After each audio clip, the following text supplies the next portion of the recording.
Cargo hold at maximum capacity.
Frameshift drive charging.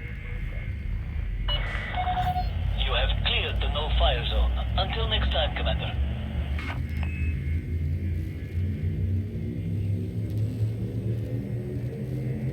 Four, three, two, one. Engage.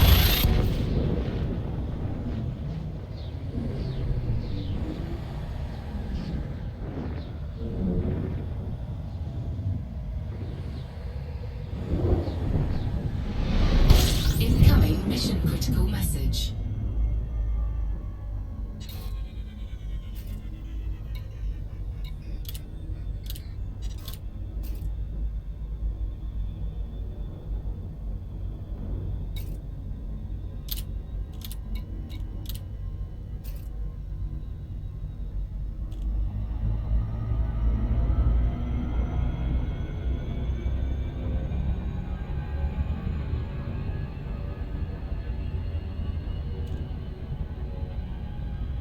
Frameshift drive charging.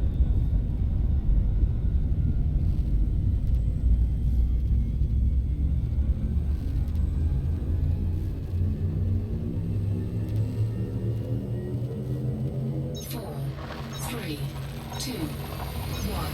Engage.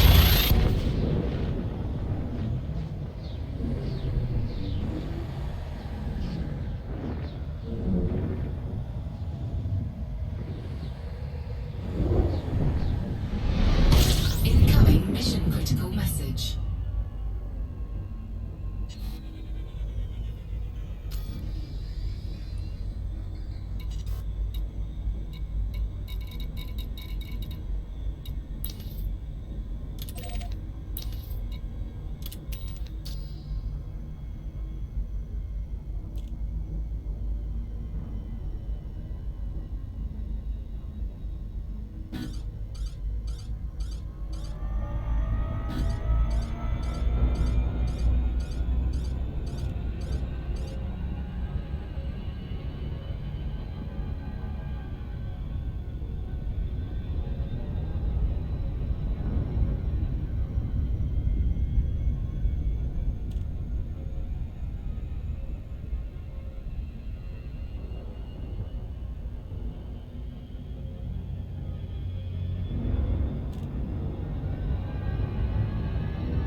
Anxiously, he looked at the alleys and shuttered windows and barred doors.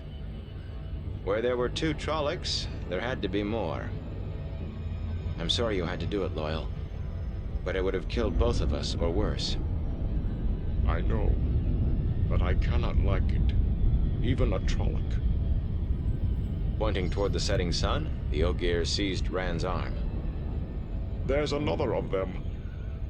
Against the sun, Rand could not make out details, but it appeared to be another group of men with a huge puppet coming toward Loyal and him. Except that now he knew what to look for. The puppet moved its legs too naturally, and the snouted head rose to sniff the air without anyone lifting a pole. He did not think the Trolloc and Dark Friends could see him among the evening shadows, or what lay in the street around him. They moved too slowly for that. Yet it was plain they were hunting, and coming closer. Thane knows I am out here somewhere, he said, hastily wiping his blade on a dead Trolloc's coat. He set them to find me. He is afraid of the Trollocs being seen, though, or he wouldn't have them disguised. If we can reach a street where there are people, we'll be safe. We have to get back to Hero. If Thane finds him, alone with the horn... He pulled Loyal along to the next corner and turned toward the nearest sounds of laughter and music. But long before they reached it, another group of men appeared ahead of them in the otherwise empty street with a puppet that was no puppet. Rand and Loyal took the next turning. It led east. Every time Rand tried to reach the music and laughter, there was a Trolloc in the way, often sniffing the air for a scent. Some Trollocs hunted by scent. Sometimes, here where there were no eyes to see, a Trolloc stalked alone. More than once he was sure it was one he had seen before. They were closing in and making sure he and Loyal did not leave the deserted streets with their shuttered windows. Slowly the two of them were forced east, away from the city and Huron, away from other people, along narrow, slowly darkening streets that ran in all directions, uphill and down. Rand eyed the houses they passed, the tall buildings closed up tight for the night, with more than a little regret. Even if he pounded on a door until someone opened it, even if they took Loyal and him in, none of the doors he saw would stop a Trolloc. All that would do would be to offer up more victims with Loyal and himself. Rand, Loyal said finally. there is nowhere else to go. They had reached the eastern edge of the foregate. The tall buildings to either side of them were the last. Lights in windows on the upper stories mocked him, but the lower floors were all shut tight. Ahead lay the hills, cloaked in first twilight and bare of so much as a farmhouse. Not entirely empty, though. He could just make out pale walls surrounding one of the larger hills, perhaps a mile away, and buildings inside. Once they push us out there, Loyal said. they won't have to worry who sees them. Rand gestured to the walls around the hill. Those should stop a Trolloc. It must be a Lord's manor. Maybe they'll let us in. An Ogier and an Outland Lord?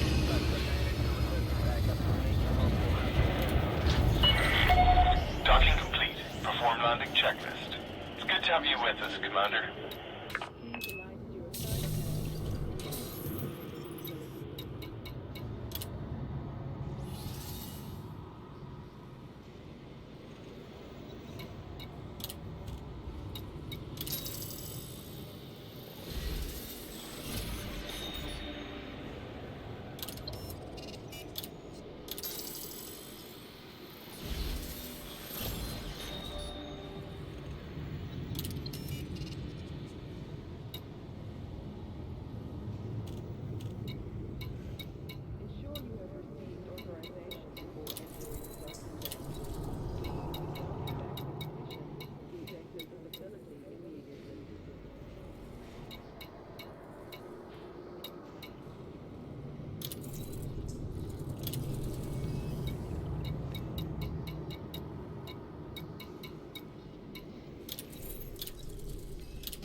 This code has to be good for something sooner or later. He looked back down the street. No Trollocs in sight yet, but he drew Loyal around the side of the building anyway. I think that is the Illuminators' chapter house, Rand. Illuminators guard their secrets tightly. I don't think they would let Galdrian himself inside there. What trouble have you gotten yourself into now? Said a familiar woman's voice. There was suddenly a spicy perfume in the air. Rand stared. Celine stepped around the corner they had just rounded, her white dress bright in the dimness. How did you get here? What are you doing here? You have to leave immediately. Run! There are Trollocs after us. So I saw. Her voice was dry, yet cool and composed. I came to find you, and I find you allowing Trollocs to herd you like sheep. Can the man who possesses the Horn of Valdir let himself be treated so? I don't have it with me, he snapped, and I don't know how it could help if I did. The dead heroes are not supposed to come back to save me from Trollocs. Celine, you have to get away, now! He peered around the corner.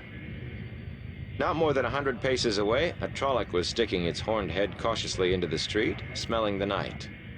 A large shadow by its side had to be another Trolloc, and there were smaller shadows too. Dark friends. Too late, Rand muttered. He shifted the flute case to pull off his cloak and wrap it around her. It was long enough to hide her white dress entirely and trail on the ground besides. You'll have to hold that up to run, Frameshift he told her. drive charging. Loyal, if they won't let us in, we'll have to find a way to sneak in. But Rand, Would you rather wait for the Trollocs? He gave Loyal a push to start him, and took Celine's hand to follow at a trot. 4, Find us a path that won't break our necks, Loyal. 1, engage. You're letting yourself become flustered, Celine said. She seemed to be having less trouble following Loyal in the failing light than Rand did. Seek the oneness and be calm. One who would be great must always be calm. The Trollocs might hear you, he told her. I don't want greatness. He thought he heard an irritated grunt from her. Stones sometimes turned underfoot, but the way across the hills was not hard despite the Frameshift twilight drive shadows. charging. Trees and even brush had long since been cleared from the hills for firewood. Nothing grew except knee-high grass that rustled softly around their legs. A night breeze came up softly. Rand worried that it might carry their scent to the Trollocs. 1, Loyal stopped when they reached the wall. It stood twice as high as the Ogier, the stones covered with a whitish plaster. Rand peered back toward the foregate. Bands of lighted windows reached out like spokes of a wheel from the city walls. Loyal, he said softly. Can you see them? Are they following us? The Ogier looked in the direction of the foregate and nodded unhappily. I only see some of the Trollocs, but they are coming this way. Running. Rand, I really don't think... Celine cut him off. If he wants to go in, Alantin, he needs a door, such as that one. She pointed to a dark patch a little down the wall. Even with her telling him, Rand was not certain it was a door, but when she strode to it and pulled, it opened. Rand, Loyal began. Rand pushed him to the door. Later, Loyal, and softly. We're hiding, remember? He got them inside and closed the door behind them. There were brackets for a bar, but no bar to be seen. It would not stop anyone, but maybe the Trollocs would hesitate to come inside the walls. They were in an alleyway leading up the hill between two long, low, windowless buildings. At first he thought they were stone too, but then he realized the white plaster had been laid over wood. It was dark enough now for the moon reflecting from the walls to give a semblance of light. Better to be arrested by the Illuminators than taken by Trollocs, he murmured, starting up the hill. but that is what I was trying to tell you. Loyal protested. I've heard the Illuminators kill intruders. They keep their secrets hard and fast, Rand. Rand stopped dead and stared back at the door. The Trollocs were still out there. At the worst, humans had to be better to deal with than Trollocs. He might be able to talk the Illuminators into letting them go. Trollocs did not listen before they killed. I'm sorry I got you into this, Celine. Danger adds a certain something, she said softly. And so far you handle it well. Shall we see what we find? She brushed past him up the alleyway. Rand followed, the spicy smell of her filling his nostrils.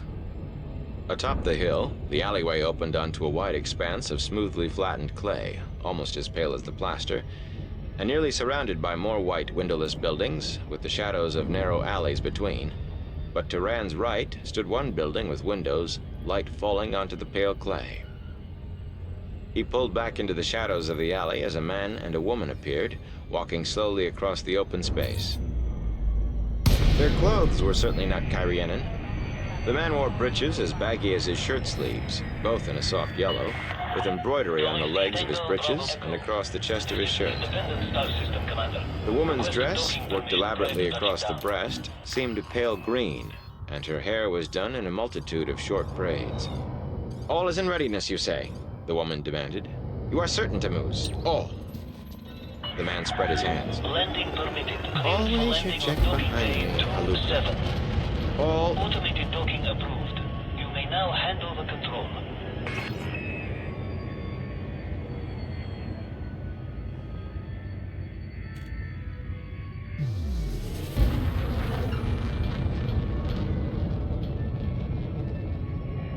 Scan detected. Scan detected. Welcome, Commander. Please make your way to the designated landing pad.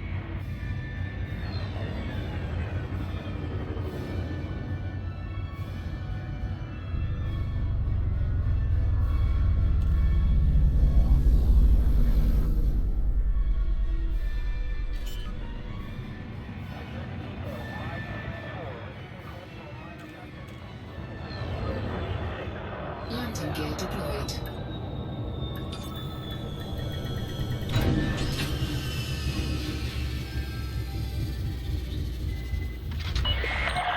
Contact. Docking restraints engaged.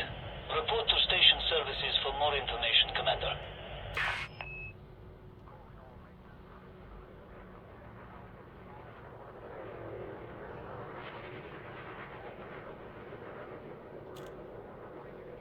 This is a flight regulations reminder. Please do not obstruct the access corridor during arrival or departure. Thank you, and enjoy your stay.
We would like to remind all commanders to avoid blocking access to landing pads during arrival and departure.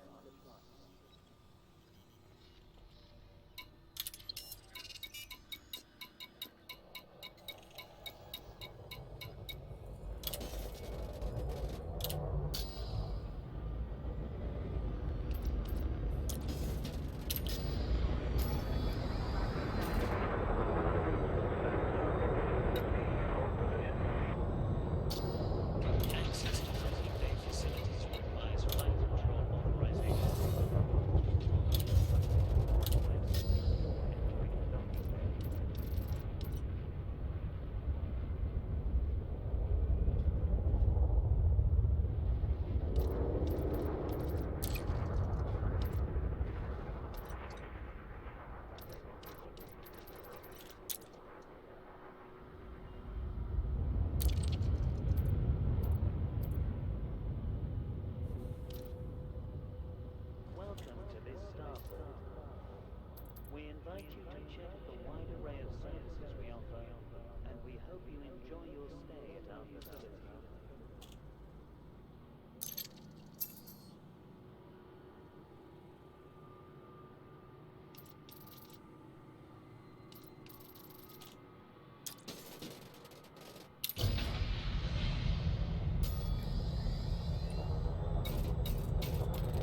sign plan and hand you the specific. Is in readiness.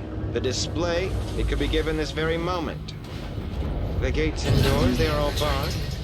All of the... Ship Her restraints voice faded withdrawn. as they moved on to the Restrict far speed end of the until clear lighted of the building. station perimeter. Rand studied the open area, recognizing almost nothing. In the middle of it, several dozen upright tubes, each nearly as tall as he and a foot or more across, sat on large wooden bases. From each tube, a dark, twisted cord ran across the ground and behind a low wall, perhaps 3 paces long, on the far side. All around the open space stood a welter of wooden racks with troughs and tubes and forked sticks and a score of other things. All the fireworks he had ever seen could be held in one hand, and that was as much as he knew, except that they burst with a great roar or whizzed along the ground in spirals of sparks, or sometimes shot into the air. They always came with warnings from the illuminators that opening one could cause it to go off. In any case, fireworks were too expensive for the village council to have allowed anybody unskilled to open one. He could well remember the time when Matt had tried to do just that. It was nearly a week before anyone but Matt's own mother would speak to him. The only thing that Rand found familiar at all was the cords, the fuses. That, he knew, was where you set the fire. With a glance back at the unbarred door, he motioned the others to follow and started around the tubes. If they were going to find a place to hide, he wanted to be as far from that door as he could. It meant making their way between the racks, and Rand held his breath every time he brushed against one. The things in them shifted with the slightest touch, rattling. All of them seemed to be made of wood without a piece of metal. He could imagine the racket if one were knocked over. He eyed the tall tubes warily, remembering the bang made by one the size of his finger. If those were fireworks, he did not want to be this close to them. 3, Loyal muttered to himself continually, especially when he bumped one of the racks, then started back so fast he bumped another. The Ogier crept along in a cloud of clatters and muttering. Celine was no less unnerving. She strode as casually as if they were on a city street. She did not bump anything, did not make a sound, but she also made no effort to keep the cloak closed. The white of her dress seemed brighter than all the walls together. He peered at the lighted windows, waiting for someone to appear. All it would take was one. Celine could not fail to be seen, the alarm given. The windows remained empty, though.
Frameshift drive charging. Rand was just breathing a sigh of relief as they approached the low wall, and the alleys and buildings behind it, when Loyal brushed against another rack, standing right beside the wall. Ready to engage. It held 10 soft-looking sticks, as long as Rand's arm, with thin streams of smoke rising from their tips. The rack made hardly a sound when it fell, the smoldering sticks sprawling across one of the fuses. With a crackling hiss, the fuse burst into flame, and the flame raced toward one of the tall tubes. Rand goggled for an instant, then he tried to whisper a shout. Behind the wall! Celine made an angry noise when he bore her to the ground behind the wall, but he did not care. He tried to spread himself over her protectively as Loyal crowded beside them. Waiting for the tube to burst, he wondered if there would be anything left of the wall. There was a hollow thump that he felt through the ground as much as heard.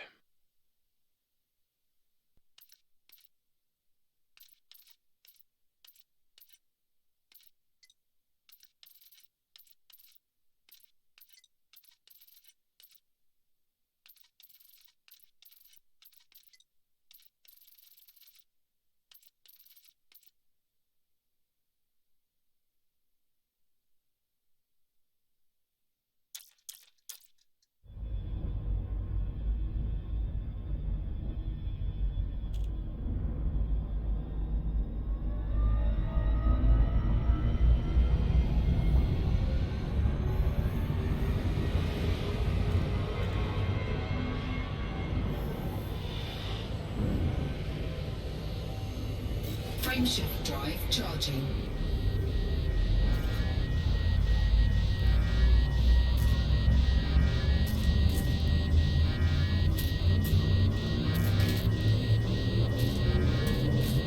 Four, three, two, one, engage.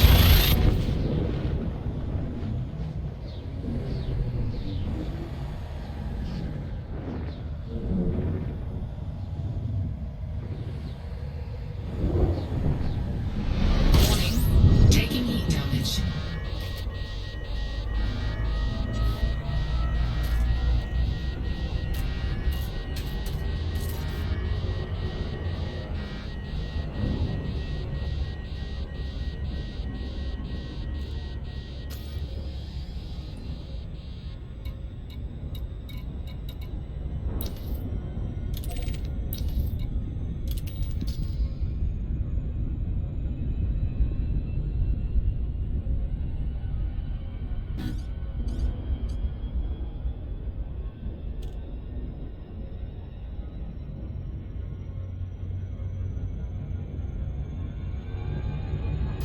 Cautiously, he lifted himself off of Celine enough to peer around the edge of the wall.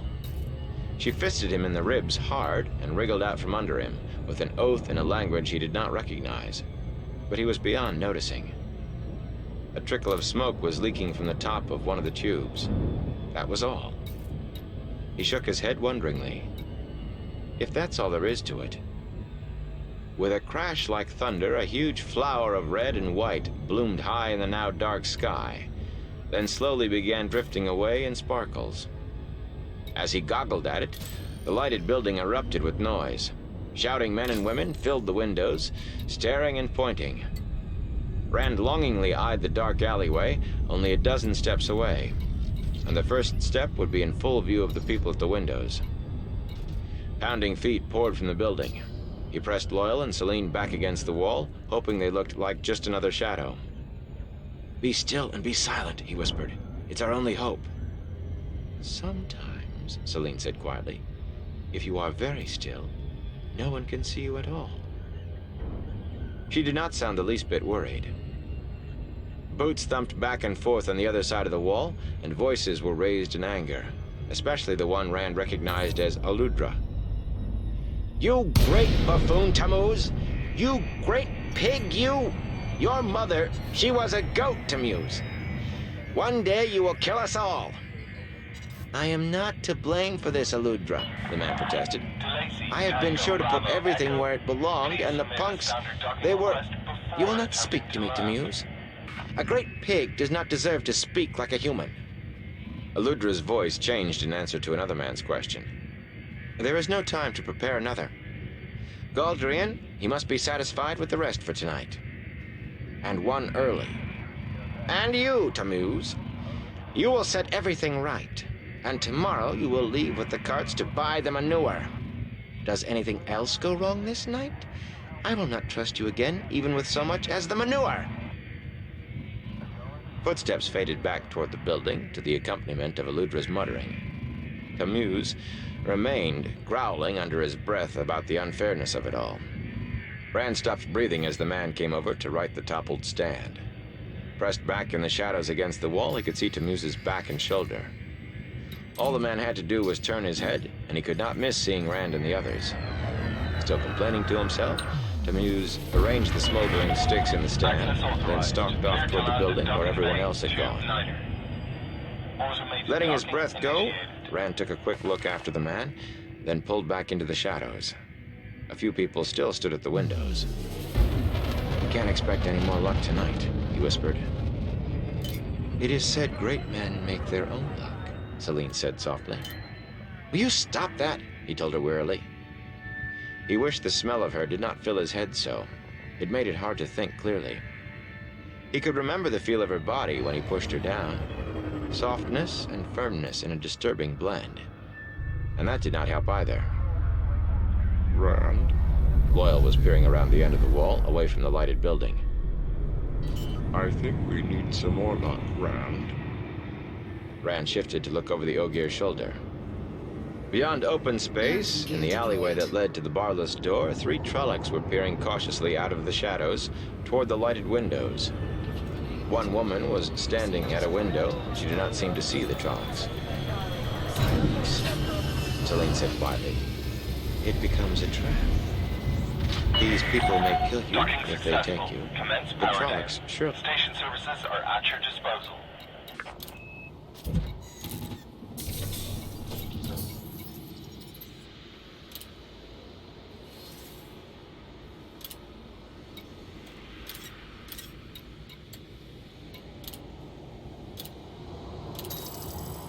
Incoming message.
and slay the Trollocs too quickly for them to make any outcry. You are go for Perhaps you can stop the people from killing you to preserve their little secrets.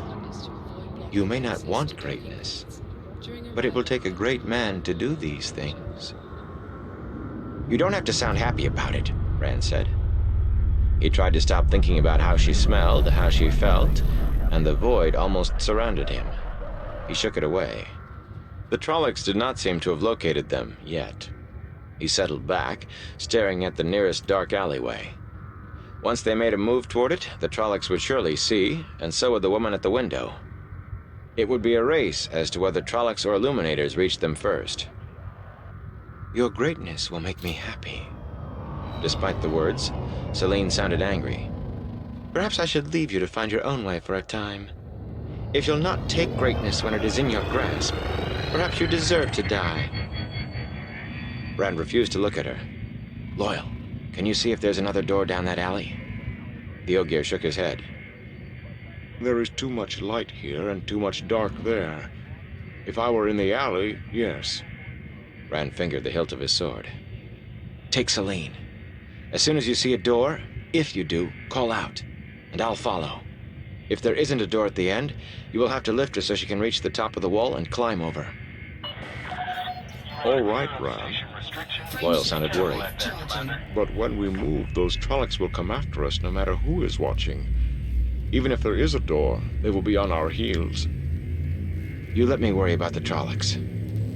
3 of them. I might do it with the void. 3, 2, The thought of Saidin decided it. Too many strange things had happened when he let the male half of the true source come close. I will follow as soon as I can. Go! He turned to peer around the wall at the Trollocs. From the corner of his eye, he had an impression of Loyal's bulk moving, of Selene's white dress half covered by his cloak. One of the Trollocs beyond the tubes pointed to them excitedly. But still the 3 hesitated, glancing up at the window where the woman still watched. charging. 3 of them. There has to be a way. Not the void. Not Saidin. There is a door! Came Loyal's soft call. One of the Trollocs took a step out of the shadows, and the others followed, gathering themselves. As from a distance, Rand heard the woman at the window cry out, and Loyal shouted something. Without thinking, Rand was on his feet. He had to stop the Trollocs somehow, or they would run him down, and Loyal and Selene. He snatched one of the smoldering sticks and hurled himself at the nearest tube. It tilted, starting to fall over, and he caught the square wooden base. The tube pointed straight at the Trollocs. They slowed uncertainly. The woman at the window screamed, and Rand touched the smoking end of the stick to the fuse, right where it joined the tube. The hollow thump came immediately, and the thick wooden base slammed against him, knocking him down. A roar like a thunderclap broke the night, and a blinding burst of light tore away the dark. Blinking, Rand staggered to his feet, coughing in thick, acrid smoke, ears ringing. He stared in amazement. Half the tubes and all of the racks lay on their sides, and one corner of the building beside which the Trollocs had stood was simply gone, flames licking at the ends of planks and rafters. Of the Trollocs, there was no sign. Through the ringing in his ears, Rand heard shouts from the Illuminators in the building. He broke into a tottering run, lumbered into the alley. Halfway down it, he stumbled over something and realized it was his cloak. He snatched it up without pausing. Behind him, the cries of the Illuminators filled the night. Loyal was bouncing impatiently on his feet beside the open door, and he was alone. Where is Selene? Rand demanded. She went back, Rand. I tried to grab her, and she slipped right out of my hands. Rand turned back toward the noise. Through the incessant sound in his ears, some of the shouts were barely distinguishable. There was light there now, from the flames. The sand buckets! Fetch the sand buckets quickly! This is disaster! Disaster! Some of them went that way! Loyal grabbed Rand's shoulder. You cannot help her, Rand. Not by being taken yourself. We must go. Someone appeared at the end of the alley, a shadow outlined by the glow of flames behind, and pointed toward them. Come on, Rand. Rand let himself be pulled out of the door into the darkness. The fire faded behind them until it was only a glow in the night, and the lights of the foregate came closer. Rand almost wished more Trollocs would appear, something he could fight. But there was only the night breeze ruffling the grass. I tried to stop her. Loyal said. There was a long silence. We really couldn't have done anything. They would just have taken us too.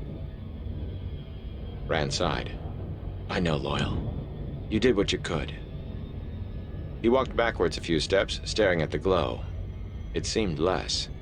The illuminators must be putting out the flames. I have to help her somehow. How? Saidin? The power? He shivered. I have to. They went through the foregate by the lighted streets, wrapped in a silence that shut out the gaiety around them. When they entered the Defender of the Dragon Wall, the innkeeper held out his tray with a sealed parchment. Rand took it and stared at the white seal, a crescent moon and stars. Who left this? When? An old woman, my lord. Not a quarter of an hour gone. A servant, though she did not say from what house. Whale smiled, as if inviting confidences. Thank you, Rand said, still staring at the seal. The innkeeper watched them go upstairs with a thoughtful look. Huron took his pipe out of his mouth when Rand and Loyal entered the room. Huron had his short sword and swordbreaker on the table, wiping them with an oily rag. You were along with the Gleeman, my lord. Is he well? Rand gave a start. What? Tom. Yes, he's... He broke open the seal with his thumb and read. When I think I know what you are going to do, you do something else. You are a dangerous man. Perhaps it will not be long before we are together again. Think of the horn. Think of the glory. And think of me. For you are always mine. Again, it bore no signature, but the flowing hand itself. Are all women crazy? Rand demanded of the ceiling. Gear deployed. Huron shrugged. Rand threw himself into the other chair, the one sized for an Ogier. His feet dangled above the floor, but he did not care. He stared at the blanket-covered chest. Touchdown confirmed. Dispatching ground crew. Welcome, Commander.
Under the edge of Loyal's bed.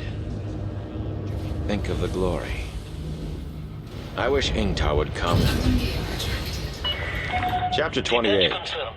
Watch A for new all thread in the threats when pattern. passing through the airlock. Perrin watched the mountains of Kinslayer's dagger uncomfortably as he rode. The way still slanted upwards and looked as if it would climb forever, though he thought the crest of the pass must not be too much further. To one side of the trail, the land sloped sharply down to a shallow mountain stream, dashing itself to froth over sharp rocks. To the other side, the mountains reared in a series of jagged cliffs, like frozen stone waterfalls. The trail itself ran through fields of boulders, some the size of a man's head, and some as big as a cart. It would take no great skill to hide in that. The wolves said there were people in the mountains. Perrin wondered if they were some of Fane's dark friends. The wolves did not know or care. They only knew the Twisted Ones were somewhere ahead.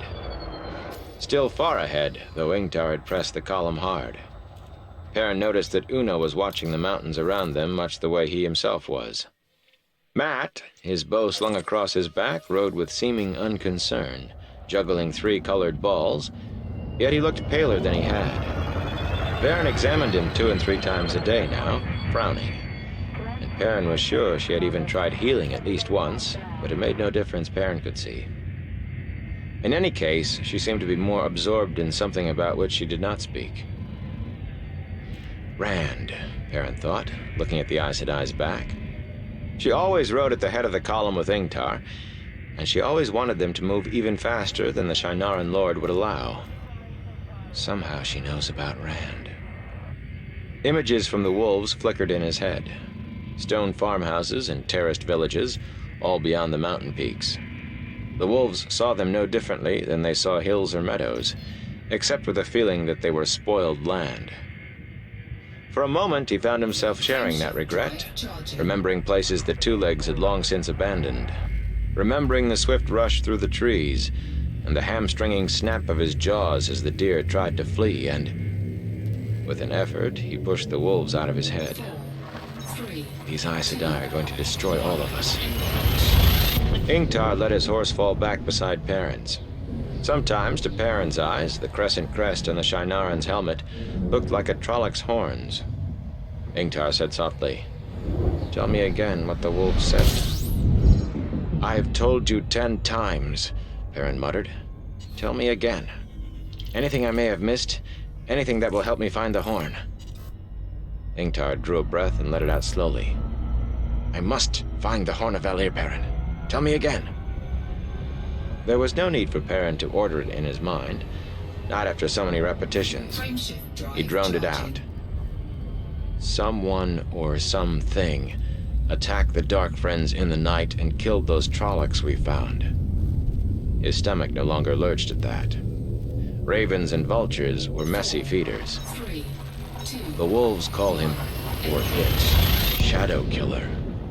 I think it was a man, but they wouldn't go close enough to see clearly. They are not afraid of this Shadow Killer.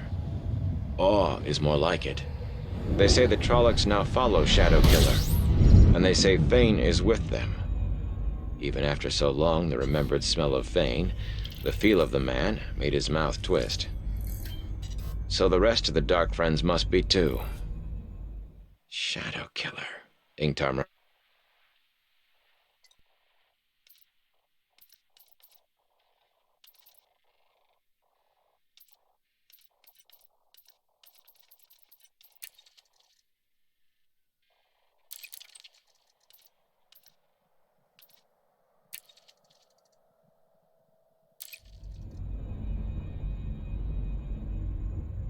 Frameshift drive charging.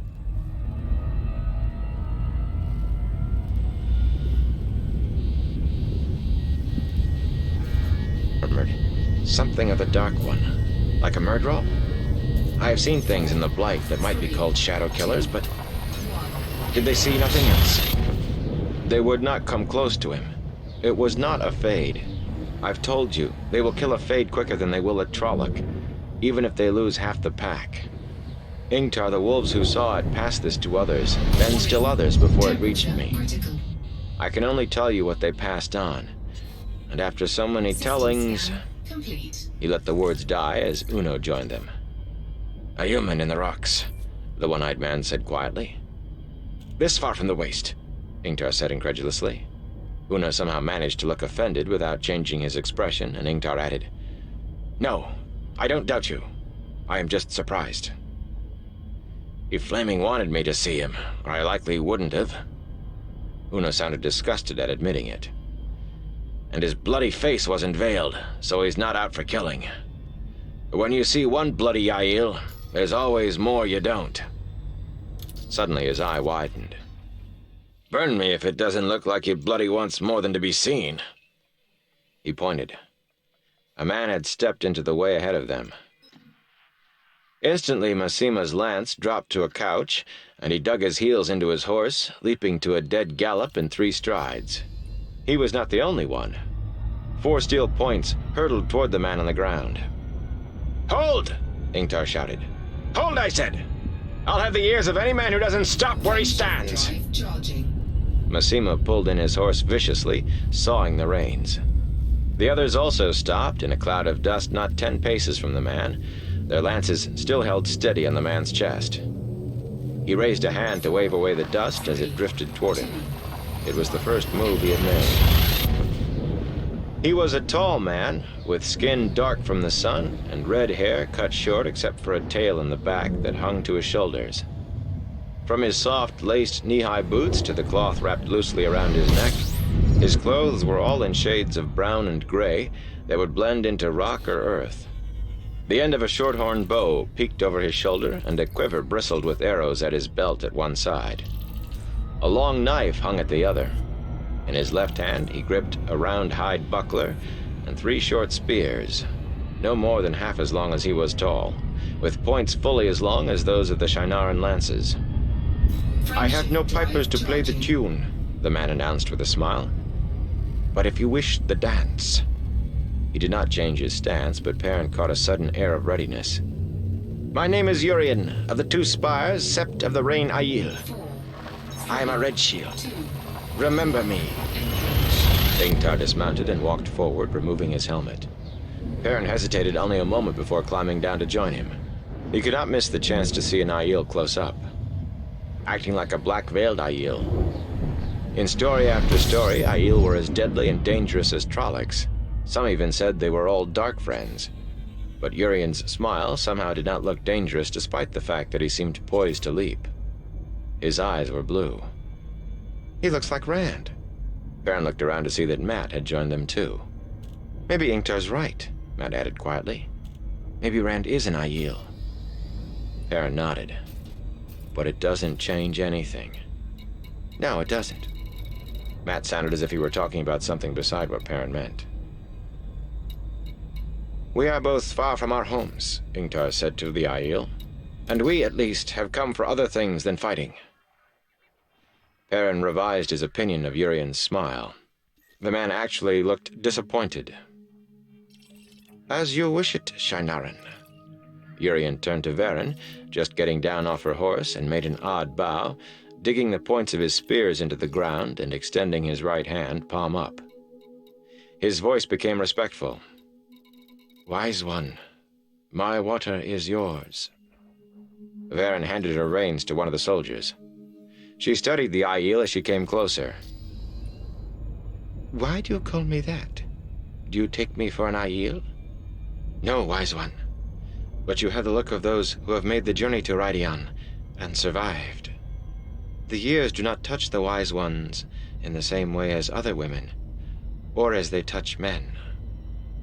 An excited look appeared on the Aes Sedai's face, but Ingtar spoke impatiently. "We are following Dark Friends and Trollocs, Urien. Have you seen any sign of them?" "Trollocs? Here?" Urien's eyes brightened. "It is one of the signs the prophecies speak of. When the Trollocs come out of the Blight again, we will leave the threefold land and take back our places of old." There was muttering from the mounted Shinarans. Urien eyed them with a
pride that made him seem to be looking down from a height. "The threefold land?" Matt said. Perrin thought he looked still paler. Not sick, exactly, but as if he had been out of the sun too long. "You call it the waste," Urian said. "To us, it is the threefold land. A shaping stone to make us, a testing ground to prove our worth, and a punishment for the sin." "What sin?" Matt asked. Perrin caught his breath, waiting for the spears in Urian's hand to flash. The Aiel shrugged. "So long ago it was that none remember. The Wise One and the clan chiefs, they will not speak of it. It must have been a very great sin if they cannot bring themselves to tell us. But the Creator punishes us well." "Trollocs," Ingtar persisted. "Have you seen Trollocs?" Urian shook his head. "I would have killed them if I had, but I have seen nothing but the rocks and the sky." Ingtar shook his head, losing interest, but Varen spoke, sharp concentration in her voice. "This Rhydian, what is it? Where is it? How are the girls chosen to go?" Urian's face went flat, his eyes hooded. "I cannot speak of it, Wise One." In spite of himself, Perrin's hand gripped his axe. There was that in Urian's voice. Ingtar also set himself, ready to reach for his sword, and there was a stir among the mounted men. But Varen stepped up to the Aiel until she was almost touching his chest and looked up into his face. "I am not a Wise One as you know them, Urian," she said insistently. "I am Aes Sedai. Tell me what you can say about Rhydian." The man who had been ready to face 20 men now looked as if he wished for an escape from this one plump woman with graying hair. "I can tell you only what is known to all. Rhydian lies in the lands of the Genaiel, the 13th clan. I cannot speak of them except to name them. None may go there save women who wish to become Wise Ones, or men who wish to be clan chiefs. Perhaps the Genaiel choose among them. I do not know. Many go, few return. And those are marked as what they are. Wise Ones or clan chiefs. No more can I say, Aes Sedai. No more."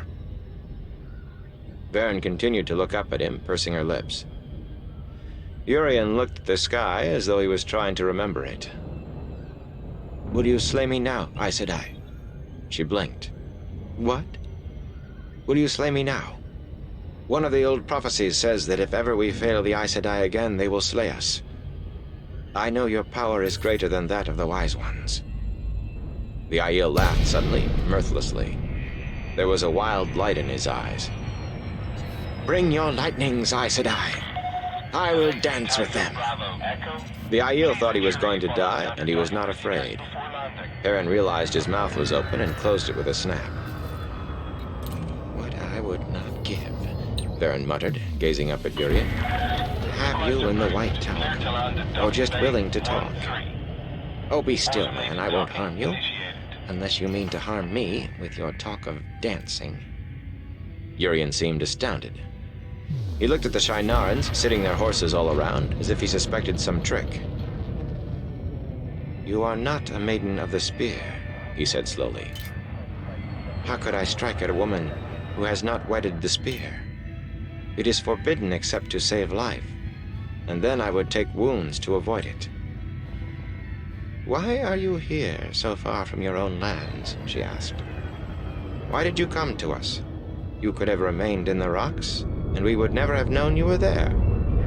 The Aiel hesitated, and she added, "Tell only what you are willing to say. I do not know what your Wise Ones do, but I'll not harm you, or try to force you." "So the Wise Ones say," Urian said dryly. "Yet even a clan chief must have a strong belly to avoid doing as they want." He seemed to be picking his words carefully. "I search for someone. A man." His eye ran across Perrin, Matt, the Shienarans, dismissing them all. "He who comes with the dawn. It is said there will be great signs important." In and around the starport is not permitted. We thank commanders for their cooperation.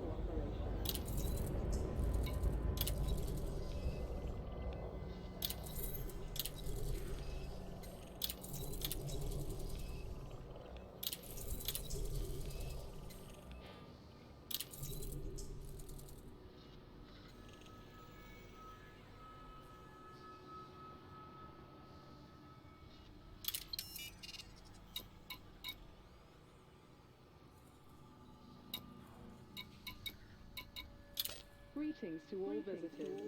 Please alight at your assigned pad, and thanks for choosing this facility.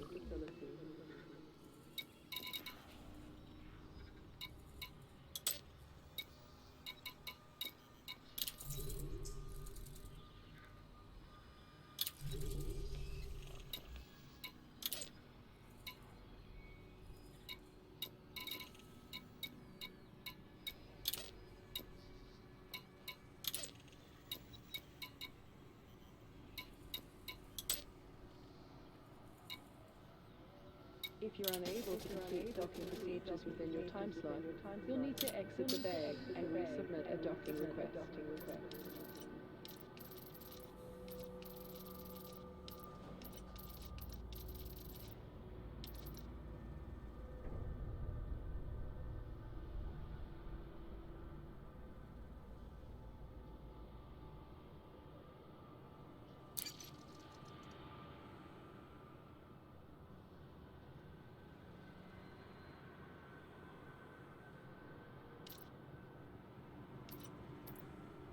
We would like to remind all commanders to avoid blocking access to docking pads during arrival and departure.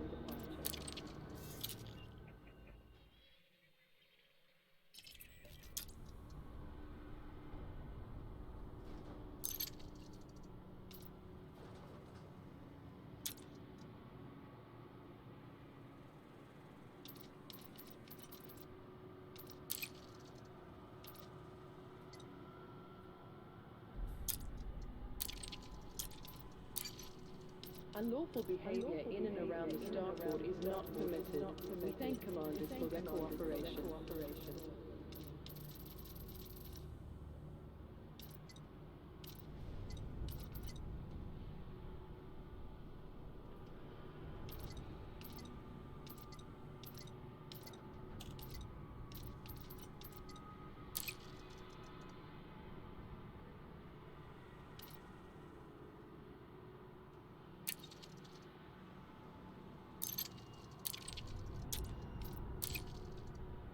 Ensure you have received authorization before entering the docking bay. If you don't have access permission, please exit the facility immediately.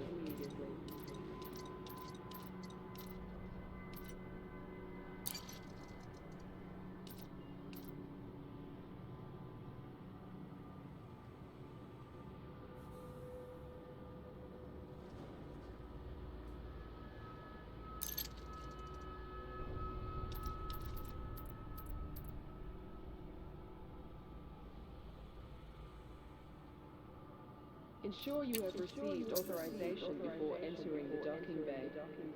If you don't have access permission, please exit the facility immediately.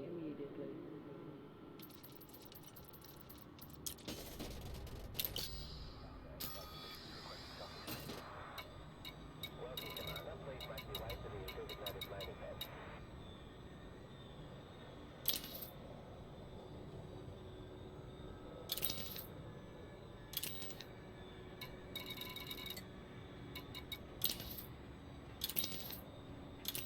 Services at this starport are constantly being updated. Remember to visit every time you pass through the system.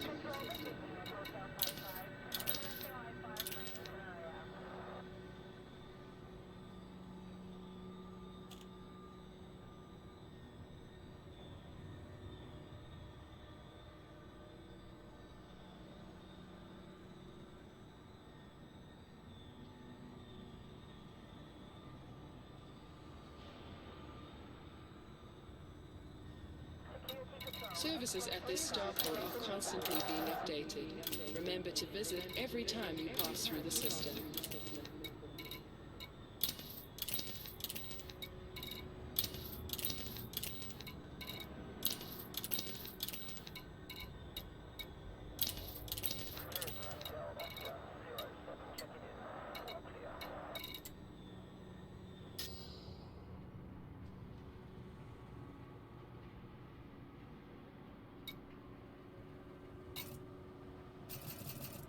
Access to docking facilities requires flight control authorization. Please submit a request before entering the docking bay.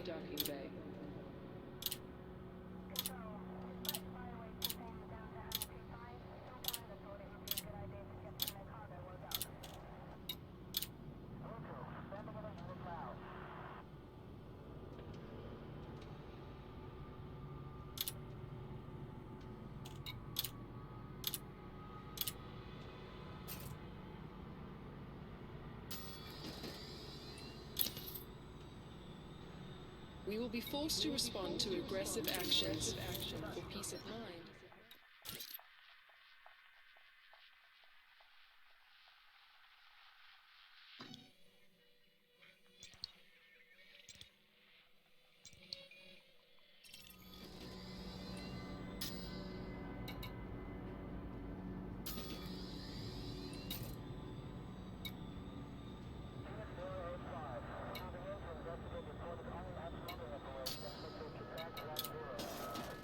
We would like to remind all commanders to avoid blocking access to docking pads during arrival and departure.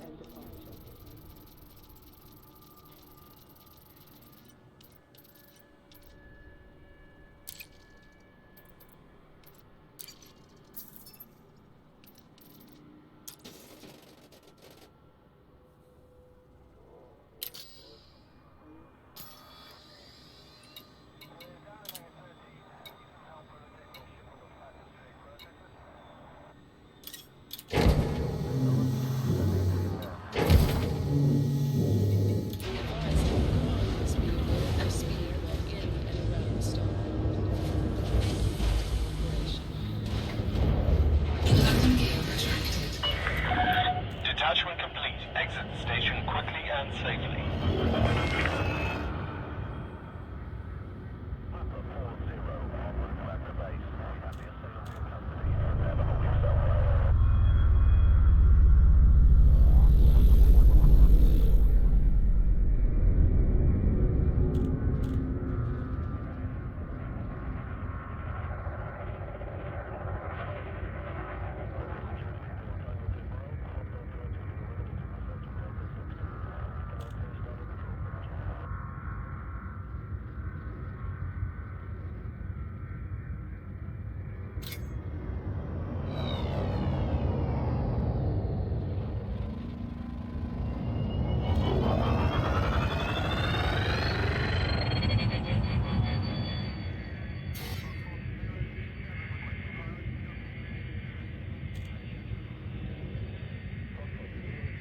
Scan detected.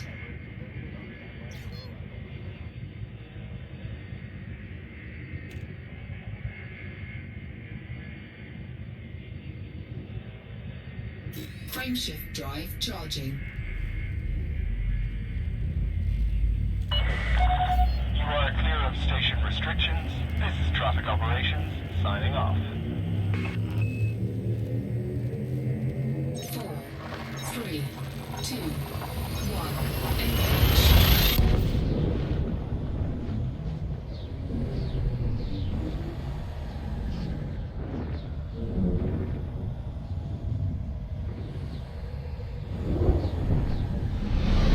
Incoming mission critical message.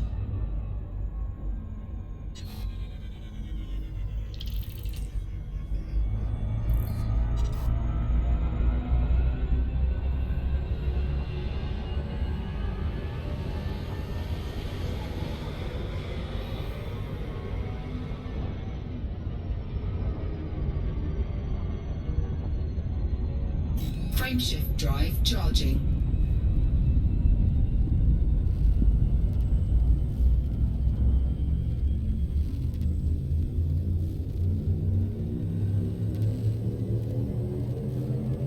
Four, three, two, one. Engage.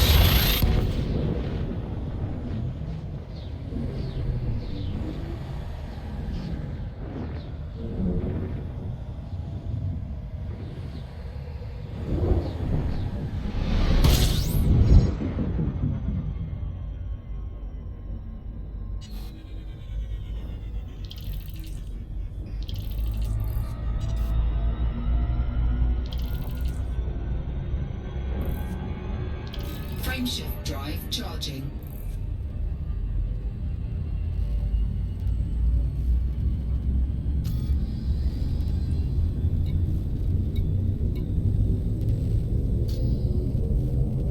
Four, three, two, one. Engage.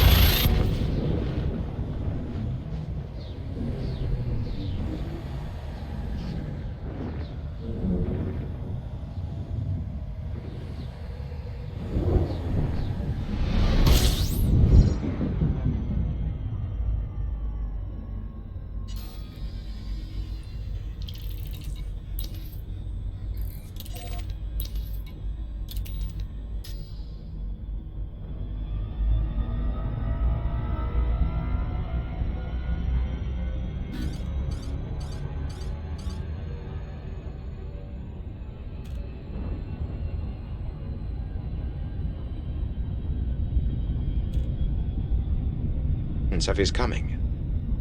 I saw that you were from Shinar by your escort's armor, and you had the look of a wise one, so I thought you might have word of great events. The events that might herald him. A man. Varen's voice was soft, but her eyes were as sharp as daggers. What are these signs? Urian shook his head. It is said we will know them when we hear of them, as we will know him when we see him, for he will be marked. He will come from the west, beyond the spine of the world, but be of our blood. He will go to Raidian, and lead us out to the threefold land. He took a spear in his right hand. Leather and metal creaked as soldiers reached for their swords, and Perrin realized he had taken hold of his axe again, but Varen waved them all to stillness with an irritated look. In the dirt, Urian scraped a circle with his spear point, then drew across it a sinuous line. It is said that under this sign he will conquer.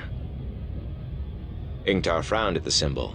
No recognition on his face, but Matt muttered something coarsely under his breath, and Perrin felt his mouth go dry. The ancient symbol of the Aes Sedai. Varen scraped the marking away with her foot. I cannot tell you where he is, Urian, she said, and I have heard of no signs or portents to guide you to him. Then I will continue my search.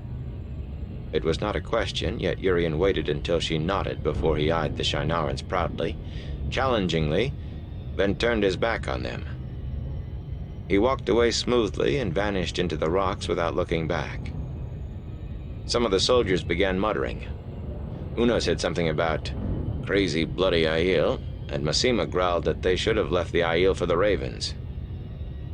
We have wasted valuable time, Ingtar announced loudly. We will ride harder to make it up. Yes, Varen said. We must ride harder. Ingtar glanced at her, but the Aes Sedai was staring at the smudged ground where her foot had obliterated the symbol. Dismount, he ordered. Armor on the pack horses. We're inside Cairhien now. We do not want the Cairhienin thinking we have come to fight them. Be quick about it. Matt leaned close to Perrin. Do you think he was talking about Rand? It's crazy, I know, but even Ingtar thinks he's Aiel. I don't know, Perrin said. Everything has been crazy since we got mixed up with Aes Sedai. Softly, as to herself, Varen spoke, still staring at the ground. It must be a part, and yet how? Does the Wheel of Time weave threads into the pattern of which we know nothing? Or does the Dark One touch the pattern again? Perrin felt a chill.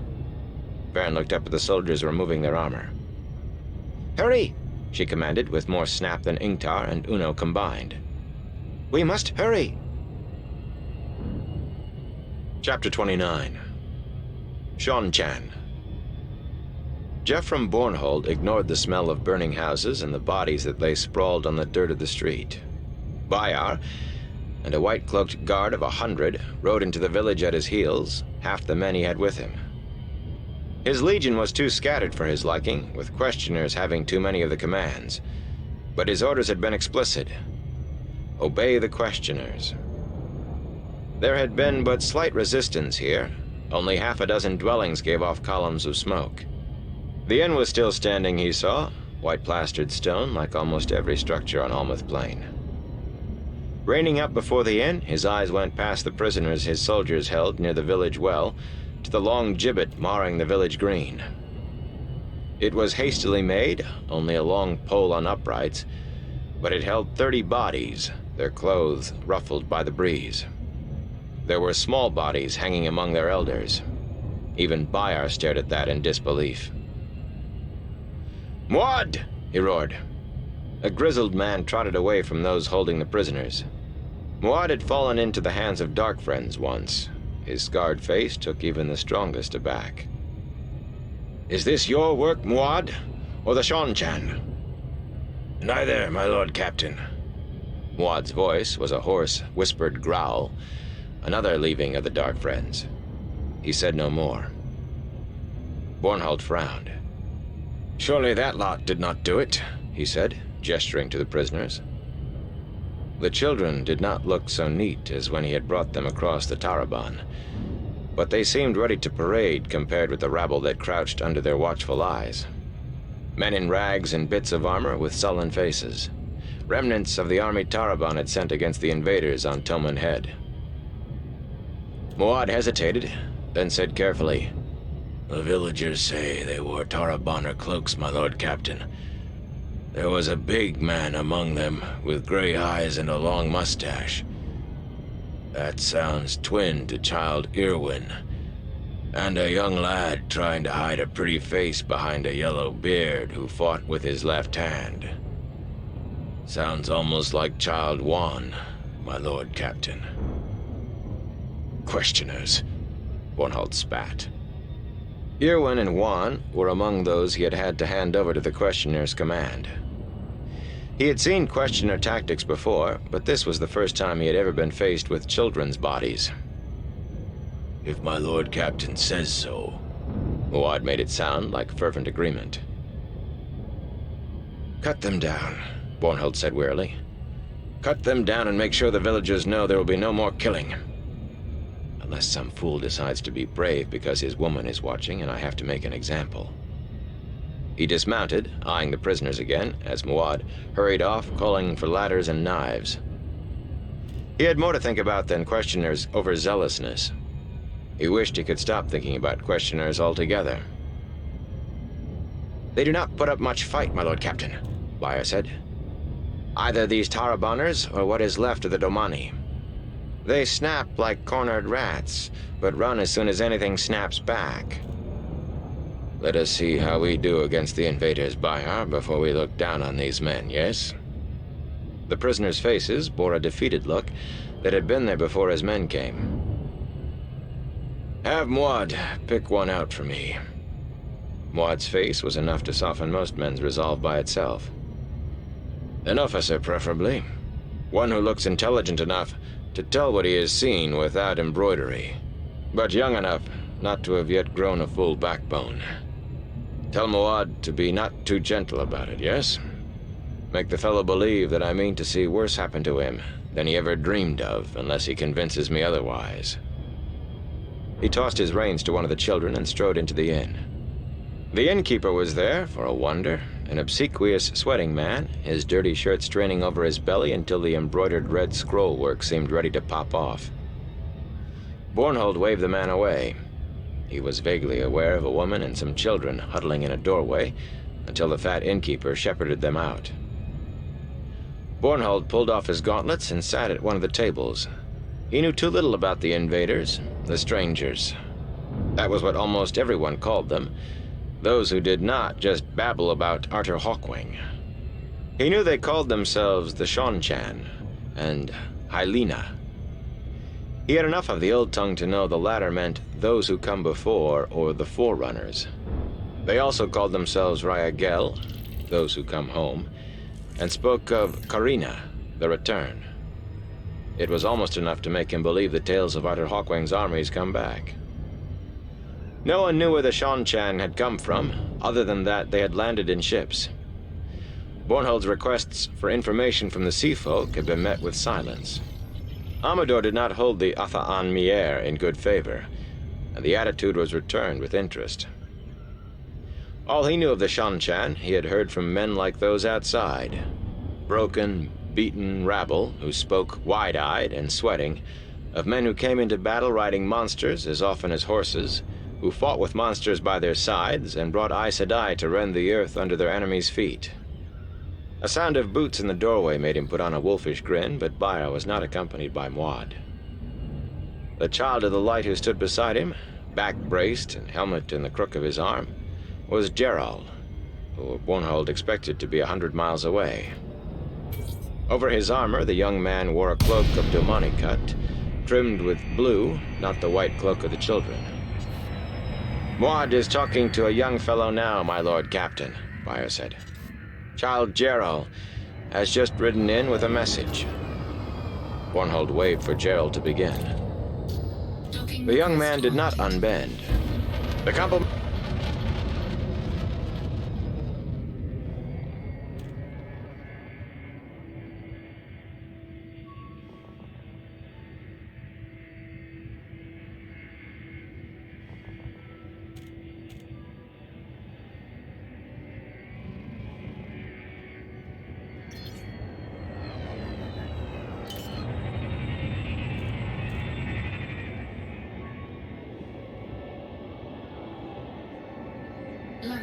deployed.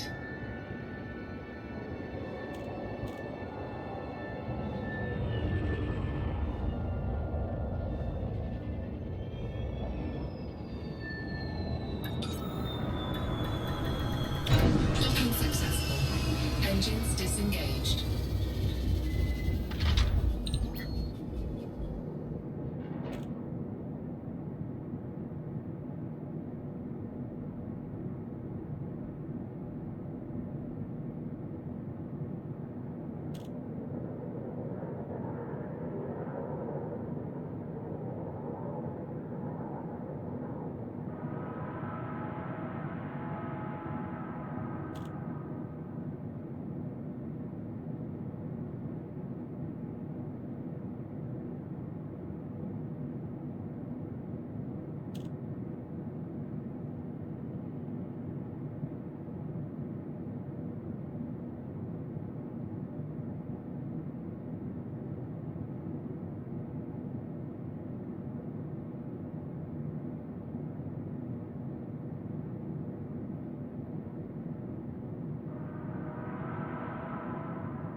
cargo hold at maximum capacity.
Landing gear retracted. Ship released.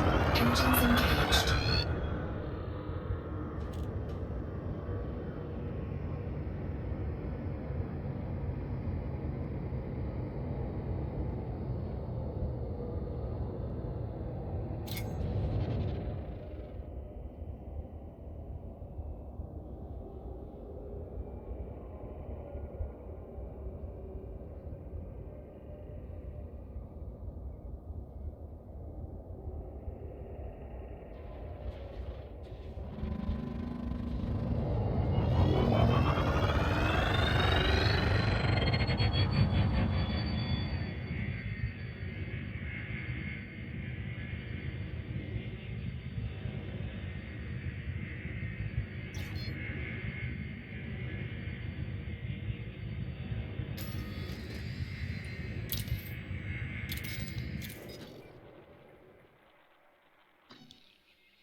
Frameshift drive charging.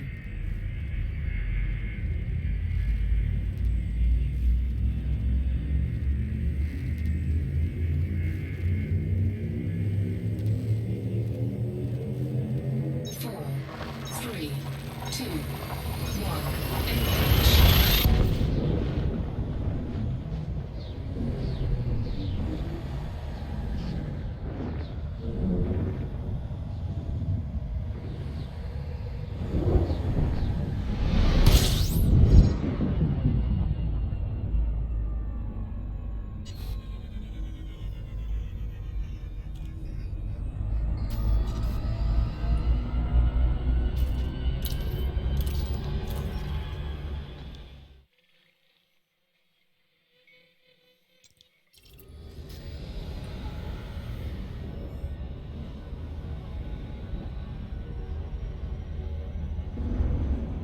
Frameshift drive charging.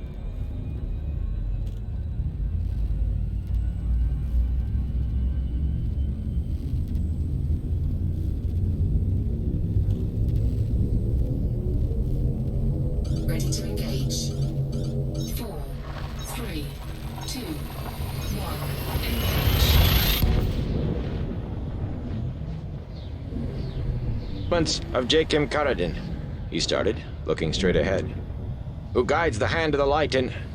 I have no need of the questioner's compliments, Bornhold growled, and saw the young man's startled look. Gerald was young yet. For that matter, Bayar looked uncomfortable as well. You will give me his message, yes? Not word for word unless I ask it. Simply tell me what he wants. The child set to recite, swallowed before he began. Frameshift drive charging. My Lord Captain, he says you are moving too many men too close to Toman Head. He says the Dark Friends on Almuth Plain must be rooted out, and you are... Forgive me, Lord Captain. You are to turn back at once and ride toward the heart of the plain. He stood stiffly, waiting. Bornhold studied him. The dust of the plain stained Gerald's face, as well as his cloak and his boots. Go and get yourself something to eat, Bornhold told him. There should be washwater in one of these houses, if you wish it. Return to me in an hour. I will have messages for you to carry. Scan complete. He waved the young man out. The questioners may be right, my Lord Captain, Bayar said when Gerald was gone. There are many villages scattered on the plain, and the Dark Friends... Bornhold's hand, slapping the table, cut him off. What? Dark Friends? I have seen nothing in any village he has ordered taken except farmers and craftsmen, worried that we will burn their livelihoods. And a few old women who tend the sick. Bayar's face was a study in lack of expression. He was always readier than Bornhold to see Dark Friends. And children, Bayar? Do children here become Dark Friends? The sins of the mother are visited to the 5th generation, Bayar quoted, and the sins of the father to the 10th. But he looked uneasy.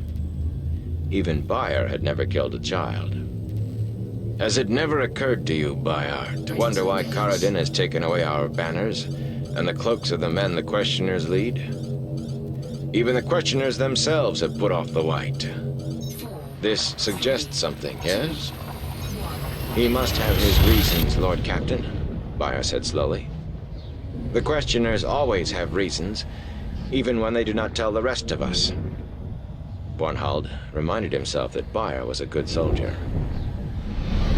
Children to the north wear Tarabonner cloaks, Bayar, and those to the south Domani. I do not like what this suggests to me. There are Dark Friends here, but they are in Falme, not on the plain. When Gerald rides, he will not ride alone. Messages will go to every group of the children I know how to find. I mean to take the Legion onto Toman Head, Bayar, and see what the true Dark Friends, these Shan-Chan, are up to. Bayar looked troubled, but before he could speak, Maud appeared with one of the prisoners. The sweating young man in a battered, ornate breastplate shot frightened looks at Maud's hideous face. Bornhold drew his dagger and began trimming his nails. He had never understood why that made some men nervous, but he used it just the same. Even his grandfatherly smile made the prisoner's dirty face pale. Now, young man, you will tell me everything you know about these strangers, yes? If you need to think on what to say, I will send you back out with Child Maud to consider it. The prisoner darted a wide-eyed look at Maud. Then words began to pour out of him. 4, 3, 2, 1. The long swells of the Arth Ocean made spray roll, but Doman's spread feet balanced him as he held the long tube with a looking glass to his eye and studied the large vessel that pursued them.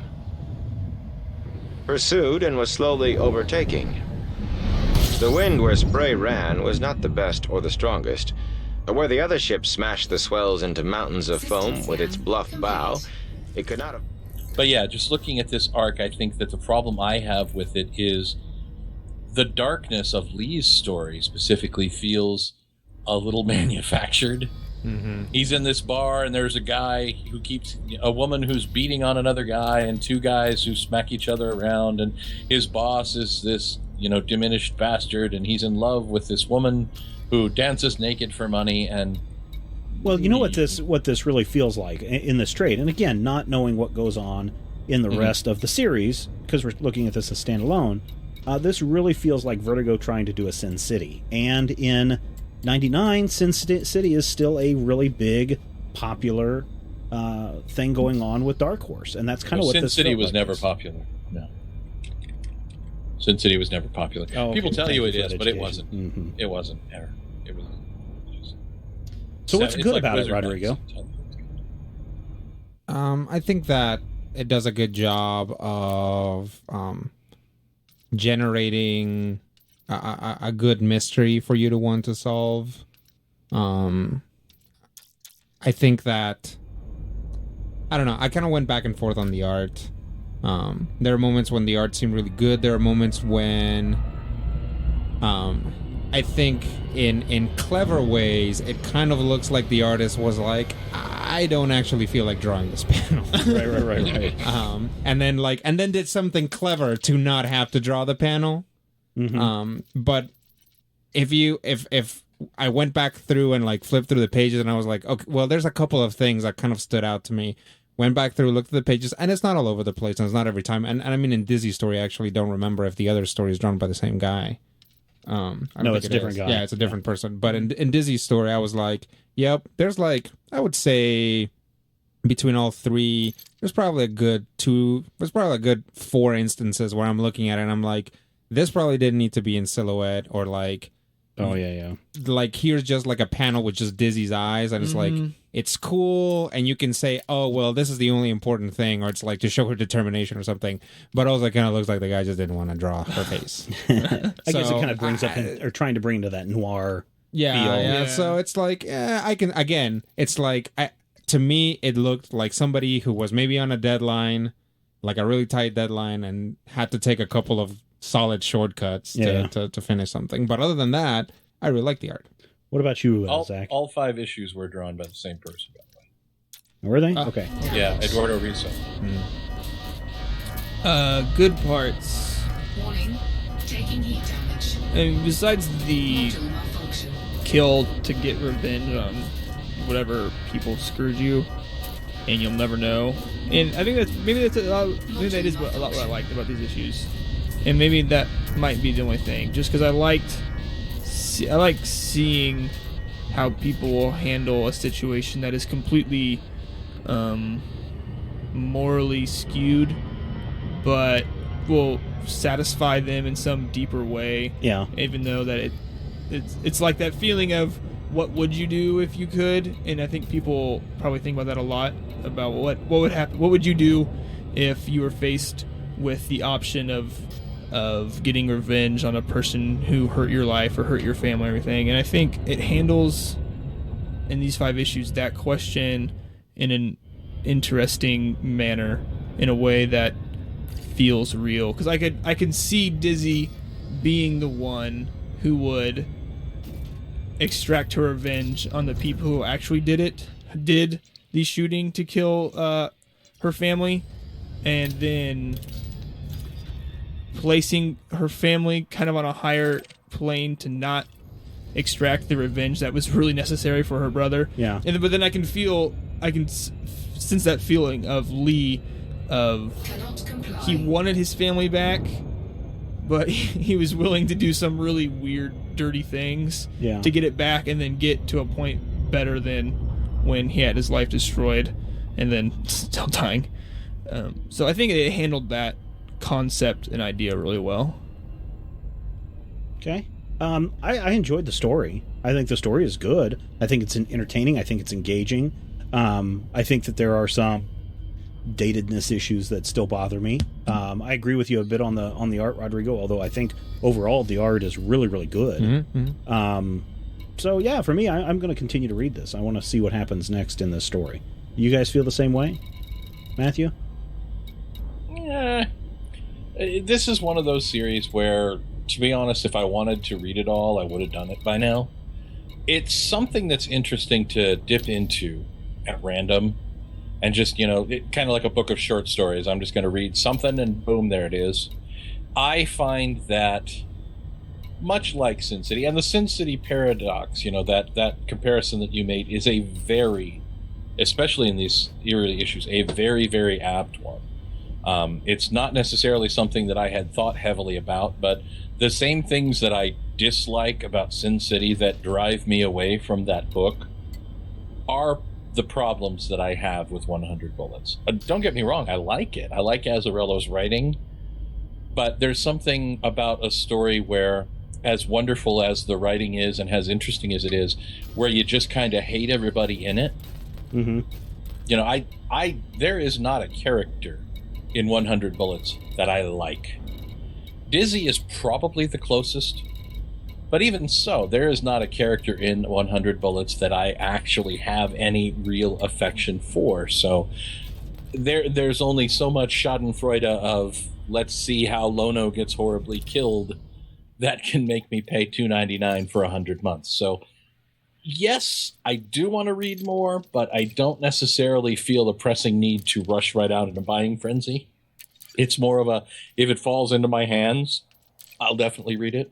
Okay. The trades that I read, I actually read from the library back when I had a job where I could read a lot. Mm-hmm. Bottom line for you, Rodrigo? It takes a lot for me to be interested in a crime story, mm-hmm. or read a crime book. Really, gritty crime is not something that I'm into in almost in most media. Sure. I'm not into crime video games, I'm not into crime movies, and I'm not into crime comics. Mm-hmm. So 100 Bullets gets very close to drawing me in, but not quite. And I think it's probably because there's it's like, in order for a crime book to actually be interesting to me, it has to turn out to not be a crime book. Oh, yeah. And 100 Bullets kind of hints at that, but I get the feeling that I'm going to read at least 4 more issues before it turns into the conspiracy story that it probably becomes, and I might actually like, but don't have the patience for. Okay, Zach? I would be willing to read at least probably the next arc of this to see how it shapes up and what it looks like for the future before I'm like, oh yeah, just give me the rest of the 90 whatever issues to read and go through. I mean they put some stuff in there that looks like it'll pay off in the future, but it's 100 issues. You're gonna have to put a lot of stuff in there to get through 100 issues. You are. Yeah. And we will see what happens. All right, listeners, I think that wraps it up. Matthew, you gave your final thoughts, right? Pretty much. Did I? Yeah, I think you did. Okay. I don't know, did I? I was looking something else up. Yeah, I know. Real quick. So that wraps it up for I this was issue. talking. So. Thank you. Thank you for listening. Thank you for downloading. Thank you for sharing this with all of your friends. You can follow us at Major Spoilers, at Fearsome Critter, at Mighty King Cobra, and at Z-Wolf over on Twitter. And, of course, you can check us out online at majorspoilers.com. Next week, I think we're going to take a look at Peter Panzerfaust. It's a series that Zach is a big fan of. Yeah, I read the first volume. Peter Panzerfaust, Volume 1, next time on the Major Spoilers podcast. Why? Because we know that you love comics, we do too, and we will talk with you soon. If you have any questions, comments, topic ideas for future shows, or would like to sponsor a show, send an email to podcast@majorspoilers.com. Visit Major Spoilers at majorspoilers.com and be sure to check out the Major Spoilers Forum.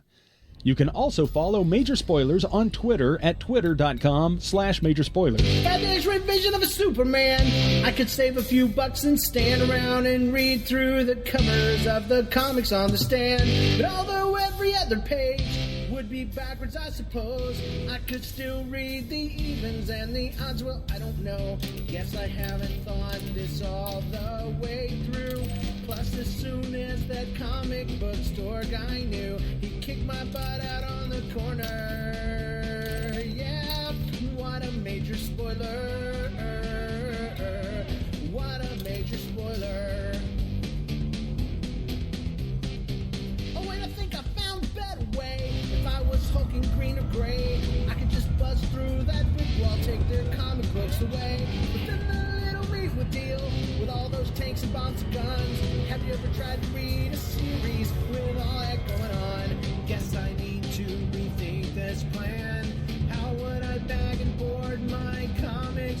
got huge hands. Guess I already told ya.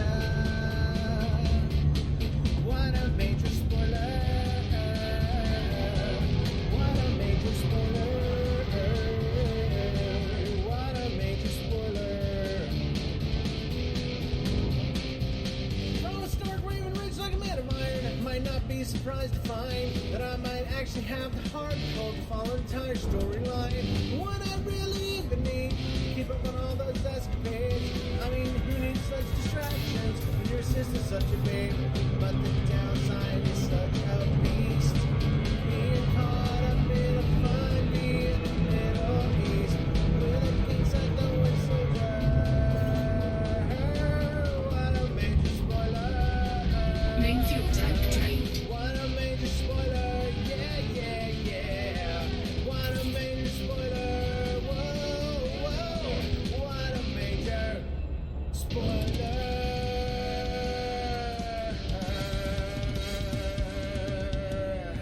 Yeah.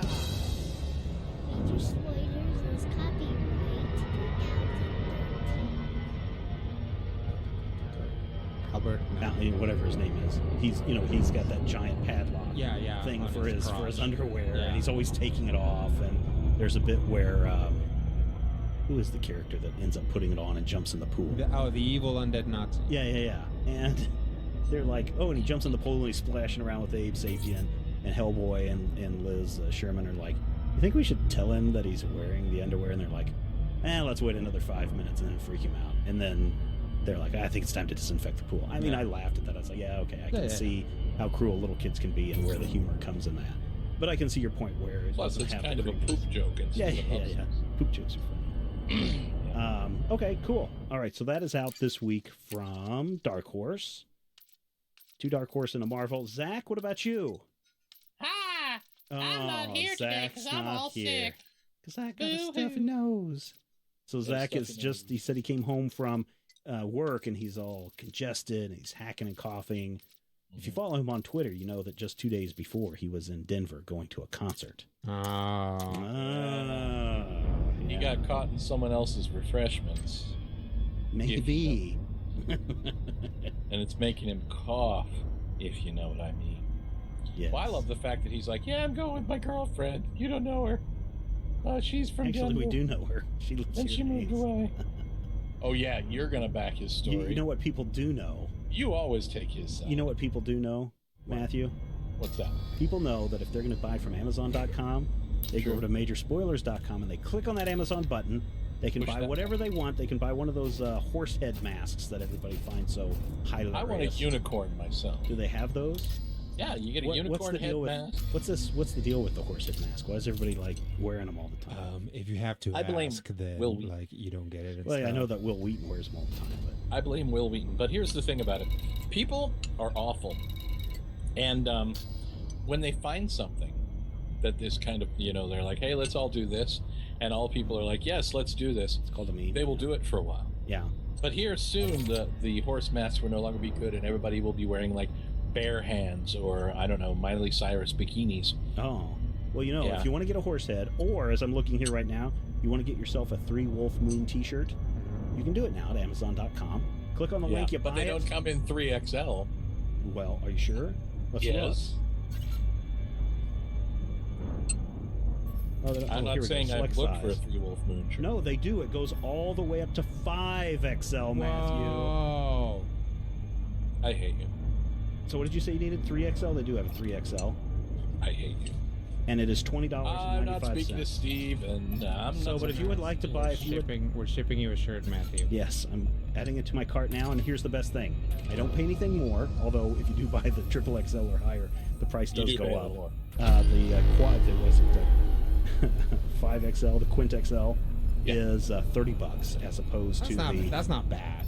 See, Close to the- 3XL is extra, extra, extra large. 4XL is XXXL. 2XL, 5XL is $17.49. what people my size like to refer to as, oh God, he's moving towards us. But listen, I'm not paying anything more for the cost of this shirt or the shipping of this shirt, unless I want to expedite it. But every time you make a purchase through the Major Spoilers website to the Amazon store, a little bit of that money comes our way and helps us do great things. like this show. Maybe not this week's show, but this show in general. This is a solid show. It's a good. It's like We talked good for show. 27 minutes about Batman. It's probably your favorite minute episode. No, because you kept interrupting, and so it wasn't all about me talking. It wasn't all about you talking. Rodrigo Amazon- and I had the unmitigated gall to be part of I the know, show. and to disagree. Oh my gosh. Head over to MajorSpoilers.com. Click on that Amazon button. Help us out. And I will say again for those people that are listening, used to be you could change that .com to the .uk to the .ca to the what's the Mexico. So the machine star to the machine MEX. star. And we would get a little bit of that. They changed their terms of service at the beginning of July, so you can no longer do that. I suppose if you do it, it's going to get us in trouble. But the terms of service were changed. You can no longer change that. I know a lot of our international listeners are disappointed about that, but we'll figure something out. At some point, Amazon's going to come around and fix that for us. But Amazon.com is where you want to go. Also want to give a shout out to our friends over at tweakedaudio.com. Get a pair of awesome headphones, earbuds, a lot of different styles, a lot of different colors.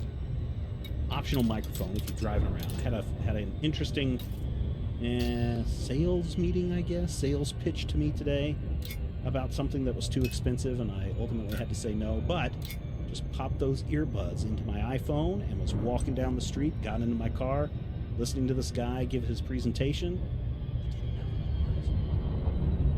He wasn't. I told him the fan was on, and that's all the noise that he heard. And that screech of brakes was gas. All the people cussing you out. Gas. That's just, office noise. Yeah. Normal office noise. The But screams listen, of the wounded as they bounce off your hood. listen. You can go over to tweakedaudio.com right now. At tweakedaudio.com, you can buy a pair of these or a couple of pair of these and give them as gifts.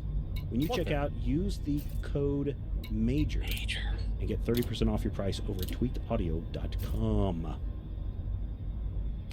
All right. When the let us- shout out is done. Yes, the shout It out was time. is done. Several minutes ago. Yes, bringing it full circle. Yes. Peter Panzerfaust, Volume 1, The Great Escape, what we're talking about this week on the show. I think Zach's probably a little disappointed he missed out on this because he's a big fan of Because he the looks like Peter Panzerfaust. He To an does. extent, he just needs that big old wiki-whack hair going out there. Oh, he's got that. He just doesn't wear it every day. So, not quite a modern retelling of Peter Pan, but Peter Pan's tale set in World War II France. Give me a breakdown, Rodrigo. All right. Oh, wrong breakdown. Sorry. Right. So, wiki. His name is Peter. And he has pans. when I say He Peter, flies through the when I air say without Peter, waving his you say hand. Panzerfaust. Peter. Panzerfaust. No. That's With his lost boys, he likes to fly. All right. So, this is the story of a handful of. This is the story of Peter Panzerfaust. Yes. God. Would you like to try from one more time? Yes. So, I'm trying to think of a good rhyme with Panzerfaust. This is the story of in the Peter house. Panzerfaust from the from all the way from South America to the Tropic of Cancerfaust.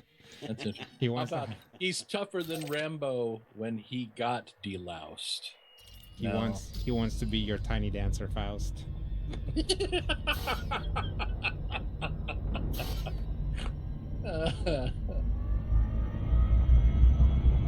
Anyway, I was waiting for it. So, during World War II, the Germans invaded France, and this is the story of a handful of orphans who